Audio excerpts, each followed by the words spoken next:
But a global recession is highly unusual, and that appears to be what we're heading for. So my forecast, I do update them, but big picture, it goes as follows. So what is Jay Powell doing? First of all, March 1st, 2022, the Fed fund policy rate, interest rates were zero. And we're now at 4.5%. Even in the Volcker days, we never went up 4.5% in 10 months. Not that fast. And so here we are. So what is Powell doing? Well, he's given 5 speeches on the subject. I don't know why Wall Street doesn't listen, but he keeps trying. He said the same thing every time. He said, inflation is job one. We're just going after inflation. Believe us. There is going to be a recession. Unemployment is going to go up. There's going to be pain. I've never heard a Fed chairman use the word pain. He used it 5 times in one paragraph in the Jackson Hole speech. And that's what we're doing. And believe us when we say it. According to Jim Rickards, a global recession is coming and it's going to be painful. Unemployment will go up, the economy is slowing down, and the Federal Reserve has already used every single tool that they have. Inflation has come down, but for a really bad reason. We will get into the reason later in the video. There's the myth of something called the terminal rate. Simply put, it's a rate that the Federal Reserve needs to reach so that inflation will come down on its own without further rate hikes. Wall Street said the Fed is already at the terminal rate, so they don't need to raise it anymore, but the Fed is saying, no, we haven't reached the terminal rate yet, so we have to keep raising it until we reach the 2% inflation target. So the question is, how long will the Fed keep raising the interest rates? We're already over 5% now, and the Fed's still planning to raise it even more? With the current high interest rate, these tech companies already laying off a lot of their employees because they have to tighten their finances. What if the Fed raises it even more? Let's find out. Now, how long will he raise rates? How quickly? And what's he trying to do?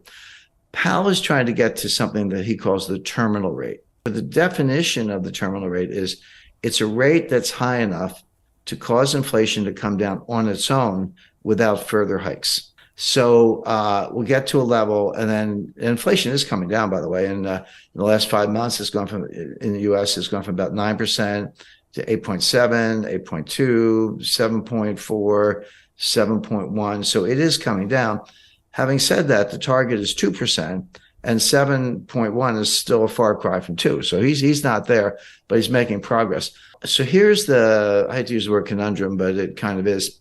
Wall Street's saying, you're done. You did it. Mission accomplished. Inflation is coming down. You got what you wanted. Give it time. Stop raising rates. You're going to kill the economy. But the Fed is saying, well, we actually don't know. We can't untangle it. Yes, inflation is coming down. That's objective. But is it coming down because we're still raising rates, or is it coming down because we're at the terminal rate? Those are 2 different things. Right now, and this is what Powell's been saying, the Fed leans to the view that they're not at the terminal rate, that inflation is coming down because they're raising rates. They have not achieved the terminal rate. So Powell and the Fed have said, yeah, inflation is coming down, but it's because we're raising rates, not because we're at the terminal rate. We're going to get to the terminal rate, probably 2 more hikes, and then we'll pause. And then if we're right, we'll just let inflation come down on its own. And that may take a year. So all this stuff about the Fed pivot and cutting rates and all that stuff, I mean, the Fed's thinking mid-2024 before they do that. Now, Wall Street are saying, no, you're not going to get that far. You may be at the terminal rate already. You're definitely going to cause a recession. It'll be more severe than you think. And rates are going to have to come down sooner than people expect. In other words, you've already achieved the terminal rate. You just don't know it. And you'll probably be the last to know. So with Wall Street, with the cheerleaders, sending that message, but with some serious market indicators, including yield curves, sending that message, why is Powell sticking to the game plan as I described it? And the answer goes back to 1980, believe it or not, and what's called the Volcker mistake. Jim Rickards said something about the Volcker mistake and why Jerome Powell is still raising the interest rate and not cutting it yet. The famous Fed pivot, as Wall Street calls it. Jay Powell doesn't want to repeat the Volcker mistake by cutting the interest rates too early and failing to bring inflation down. Do you know why the interest rate was raised to 20% back in the 1980s? It's because of the Volcker mistake. The tale goes as follows: in the late 1970s, inflation was going up a lot and therefore the interest rates rose from around 4.5% to 10%. But that 5% raise took 3 years, from 1976 to 1979. Meanwhile, the current rate hike that we have now is the fastest in history. We went from 0 to 5.25% in just 1 year. Back in the 80s, we had a recession, and the chairman of the Fed, Paul Volcker, had to cut the interest rate down by 7%. Not 0.7%, but 7 full percentage points. He cut the interest rate from 17% to around 10%. And after that pivot, he raised it back to 20%, and 3 years later in 1987 the rates finally came back to normal. Back then, we needed 10 years in order to finally win the inflation fight. And now what? We're expecting it to win in a couple of months? The Fed just raised the rates fastest in history and people expect to bring it back down? Let's get into the detail. People forget that there was a recession in 1980. It was sharp but quick. It was over very quickly. It had nothing to do with monetary policy. The Carter administration issued some dopey regulation on a ceiling on credit card interest rates. And the industry said, fine, we're just not going to lend anybody any money. The economy fell instantly, kind of like a smaller version of what happened in 2020 with the pandemic panic. And then they said, oh, sorry, just kidding. And then they took the ceiling off and then things got back to normal.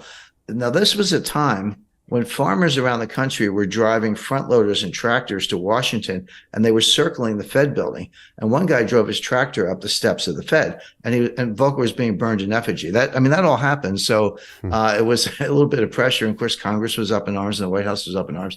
So Volcker, not quite panicked, but he cut interest rates 7 percentage points, not 0.7, 7 full percentage points to deal with the recession, which, number one, was unnecessary because the recession was caused by a policy blunder from the White House, which was quickly corrected. And number two, he had not won the fight against inflation. Well, after he cut rates and we came out of that very quick sort of snap recession, inflation got even worse. And that's when Volcker had to raise rates to 20%. And Volcker, in hindsight, and he said this in his last book, just before he died, he said, we shouldn't have done that. We should have stuck to our inflation mission. So now Powell, remember, Powell's not an economist. He's a lawyer. So he kind of thinks like a lawyer. I can relate to that, looking at both sides. Powell does not want to be that guy. He does not want to be the guy who balks early and cuts rates, the famous Wall Street pivot, before the battle against inflation is won, because the outcome could be exactly what Volcker experienced, which is inflation wasn't done, doesn't go away, comes back stronger, and then you do have to destroy the economy, as we did in 1981-82. That was the worst recession. That was far worse than the little one in 1980. That was the worst since the Great Depression. We've managed to break that record several times since then, but at the time that was horrific. But Volcker and others have said that was a blunder. He never should have done. So Powell does not want to give up the rate hikes too early because he does not want to repeat the Volcker mistake. He does not want to be that guy. And that's what's driving him, even as Wall Street screams, you're already there. So the question is, that's the lay of the land. There's the two competing sides. How does this play out? We learned a lot from Jim about the current situation and what Jerome Powell will be doing. But there's more to that story. Powell doesn't even understand what's going on in the real world, which is inflation itself. There are two sources of inflation, the supply side and the demand side. We are at the supply side inflation, which means the supply of goods is scarce but the demand is high and therefore the prices go up. But supply side inflation can transform into demand side inflation, and this is where the dangers begin. People's spending behavior changes and they're worried that something worse will happen, and then they grab everything they can, and therefore the demand rises, and you got yourself inflation caused by an increase in the demand side. That's what most people don't understand, including Wall Street. Wall Street said inflation will come down on its own because we've reached the terminal rate. But Jerome Powell thinks we are not done yet and therefore he will raise rates even more. And what does Jim Rickards think? Does he think Powell is at the terminal rate yet? In my view, Powell probably is there. He probably is at something like a terminal rate. He probably doesn't have to raise interest rates anymore.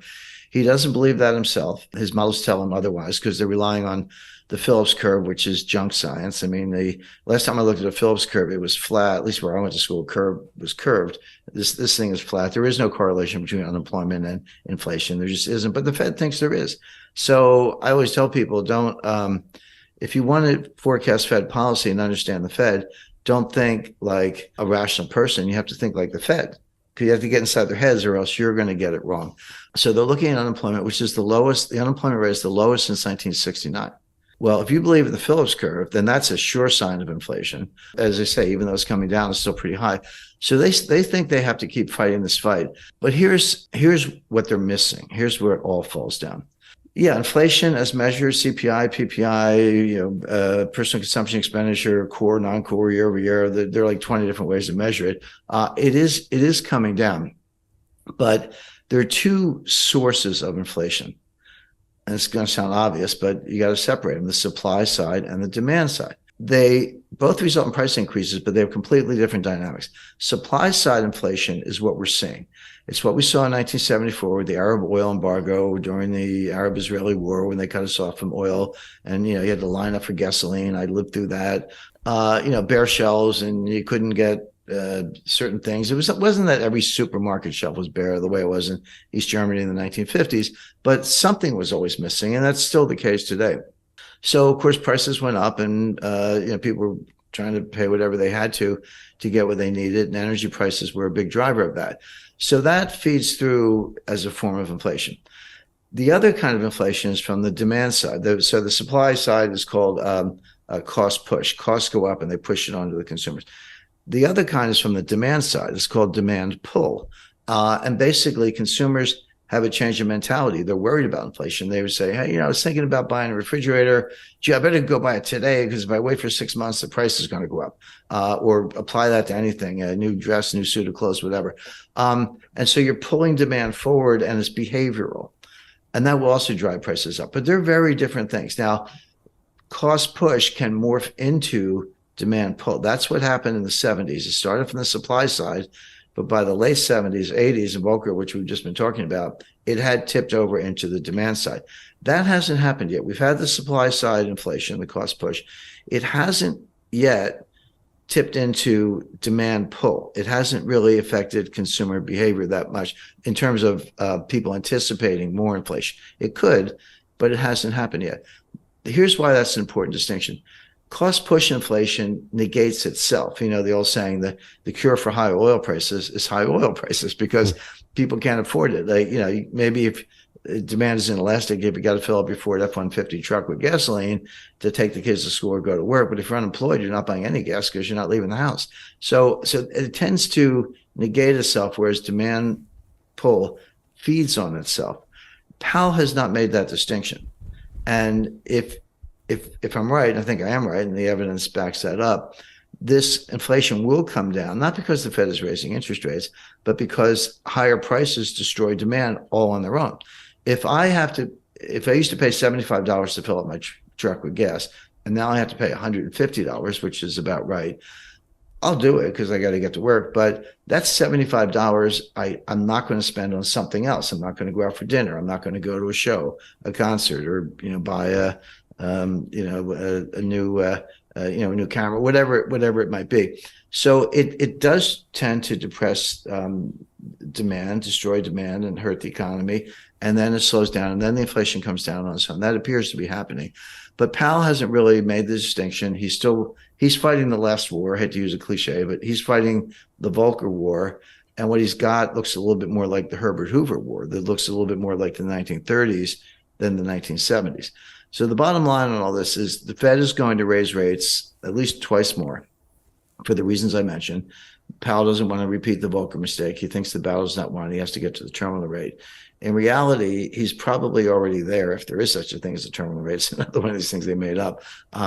Inflation is coming down, and so will probably continue, but for really bad reasons.